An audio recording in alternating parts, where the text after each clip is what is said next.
पुढच्या महत्त्वाच्या विषयाकडे आपण वळतोय। राज्यामधील स्थानिक स्वराज्य संस्थांच्या निवडणुकीमध्ये एक वेगळीच छटा पाहायला मिळते। या निवडणुकीत विकासाच्या वचना इतकाच घराणेशाहीचाही प्रभाव अगदी ठळकपणे दिसतोय। अनेक नेत्यांनी सत्तेचा तोल आपल्या घरातच राखला जावा म्हणून आप्तस्वकीयांना उमेदवारी दिली आहे। काही ठिकाणी उमेदवार तर आधीच बिनविरोध विजयी देखील झालेत। नेमक्या कोणकोणत्या मतदारसंघात घराणेशाहीचा प्रभाव दिसतोय पाहूयात सविस्तर।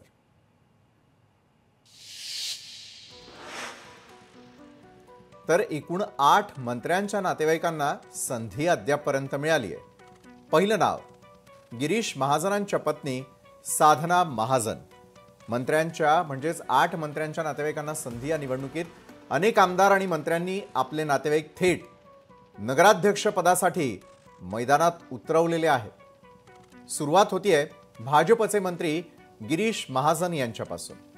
महाजन यांनी त्यांच्या पत्नी साधना महाजन यांना नगराध्यक्ष पदासाठी उमेदवारी दिली आणि त्या ठिकाणी बिनविरोध निवडूनही आल्या। विरोधकांनी महाजन यांच्यावरती दबाव टाकल्याचा आरोप केलेला आहे। मात्र गिरीश महाजन यांनी या आरोपांना दुजोरा न देत सांगितलंय की आम्ही कुणावरही दबाव टाकलेला नाहीये। साधना महाजन या गेल्या 7 टर्म पासून निवडून येत असल्याचा दाखला त्यांनी दिलेला आहे। त्यानंतर दुसरं नाव जळगावच्याच असलेल्या भुसावळमधून मंत्री संजय सावकारे यांनी पत्नी रजनी सावकारे यांना नगराध्यक्ष पदासाठी तिकीट दिलेलं आहे। त्यानंतर आदिवासी विकास मंत्री अशोक उईके यांची मुलगी प्रियदर्शिनी उईके या यवतमाळ नगरपालिकेच्या नगराध्यक्ष पदासाठी रिंगणात आहेत।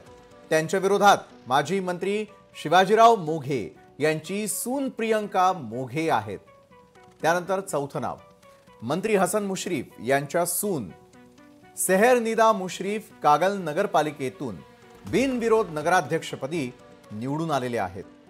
त्यानंतर 5वं नाव राष्ट्रवादीचे राज्यमंत्री इंद्रनील नाईक यांच्या पत्नी मोहिनी नाईक पुसद नगरपालिकेच्या नगराध्यक्षपदासाठी लढतायत।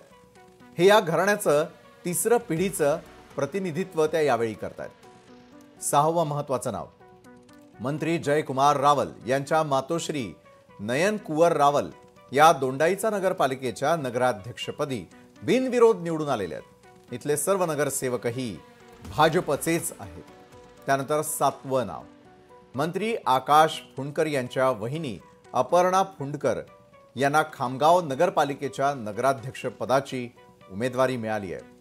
8वं नाव मुख्यमंत्री देवेंद्र फडणवीस यांचे मामे भाऊ अल्हाद कलोती चिखलदरा नगर परिषदेच्या नगरसेवक पदासाठी निवडणूक लढवत होते आणि विरोधकांनी माघार घेतल्यानं अखेर तेही बिनविरोध निवडून आलेले आहेत। तर भाजपकडून नेहमीच घराणेशाही नाही असा दावा केला जातो। मात्र घराणेशाही नसल्याचा दावा करणाऱ्या भाजपमध्ये देखील अनेक आमदारांच्या पत्नी, भाऊ, वहिनी आणि सून यांना संधी देण्यात आलेली आहे इतकं मात्र स्पष्ट। तर घराणेशाही नसलेल्या भाजपमध्ये नातेवाईकांनाच कशा प्रकारे तिकीट वाटप करण्यात आलेलं आहे त्याचं पहिलं उदाहरण अमरावतीच्या दर्यापूर नगर परिषद निवडणुकीमध्ये भाजपचे आमदार प्रकाश भारसाकळे यांनी पत्नी नलिनी भारसाकळे यांना उमेदवारी दिली। तर काँग्रेसकडून त्यांच्या भावाच्या पत्नी मंदाकिनी भारसाकळे उमेदवार आहेत। त्यानंतर दुसरं नाव तेही धामणगावमधून धामणगाव रेल्वेमध्ये भाजपचे आमदार प्रताप अडसड यांची बहीण अर्चना रोठे नगराध्यक्ष पदासाठी यावेळी रिंगणात आहेत। त्यानंतर चाळीसगाव नगरपालिकेसाठी आमदार मंगेश चव्हाण यांच्या पत्नी प्रतिभा चव्हाण यांना उमेदवारी मिळाली आहे। त्यानंतर शिरपूर नगर परिषदेच्या नगराध्यक्षपदी आमदार अमरीश पटेल यांचे सुपुत्र चिंतन पटेल भाजपकडून उमेदवार आहेत। अक्कलकोटमध्ये आमदार सचिन कल्याण शेट्टी यांचे भाऊ मिलन कल्याण शेट्टी यांना तिकीट मिळालंय। मूर्तिजापूरमध्ये आमदार हरीश पिंपळे यांचे बंधू भूपेंद्र पिंपळे नगरसेवक पदासाठी उभे आहेत। तर हा फक्त भाजपच नव्हे तर महायुतीतील इतर पक्ष आणि विरोधी पक्षातील नेतेही या शर्यतीमध्ये मागं राहिलेले नाहीयेत. कसे ते देखील पाहूयात. तर इतर पक्षांमध्ये देखील घराणेशाहीचं वर्चस्व कायम आहे. उदाहरणार्थ विटानगर परिषदेमध्ये शिवसेनेचे आमदार सुहास बाबर यांचे भाऊ अमोल बाबर प्रभाग 9 मधून उमेदवारी लढवतायत. त्यानंतर पुढचं उदाहरण आहे ईश्वरपूर नगर परिषदेच्या नगराध्यक्ष पदासाठी माजी मंत्री अण्णासाहेब डांगे यांचे पुत्र विश्वनाथ डांगे हे भाजपचे उमेदवार आहेत. पाचोरा नगर परिषदेमध्ये शिवसेनेतील आमदार किशोर पाटील यांच्या पत्नी सुनीता पाटील या देखील उमेदवार आहेत.